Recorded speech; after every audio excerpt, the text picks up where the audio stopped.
অসংখ্য পাঠক পাঠিকা দর্শক শ্রোতা শুভানুধ্যায়ী ও বিজ্ঞাপনদাতাদের শুভেচ্ছা আর ভালোবাসায় ভর করে 1, 2, 3 এভাবে 13তম বর্ষে পদার্পণ করল দক্ষিণ বাঁকুড়া দর্পণ। দক্ষিণ বাঁকুড়া দর্পণের প্রতিষ্ঠা দিবস শুভেচ্ছা জানালেন আমাদের অত্যন্ত আপনজন বিশিষ্ট কবি সাহিত্যিক বিপ্লব গঙ্গোপাধ্যায়। তিমির কান্তিপতি সম্পাদিত দক্ষিণ বাঁকুড়া দর্পণ এই সংবাদপত্রটি 12 বছর অতিক্রম করে 13 বছরে পা রাখল।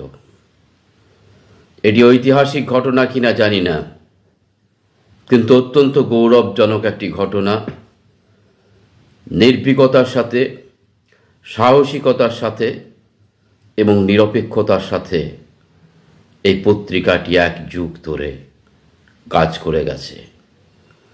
দক্ষিণ বাঁকুড়া এবং বাঁকুড়া এলাকার যে খবরগুলো মানুষের কাছে পৌঁছাতো না কোনো দিন, সেই খবরগুলোকে দক্ষিণ বাঁকুড়া দর্পণ পৌঁছে দিয়েছে মানুষের কাছে। অনেক খবর যা হয়তো বাজারি কাগজের কাছে গুরুত্বপূর্ণ নয়, কিন্তু মানুষের কাছে গুরুত্বপূর্ণ। এই কাজগুলো তিমির কান্তিপতি করেছে আজ 1 দশকেরও বেশি সময় ধরে, 12 বছর ধরে।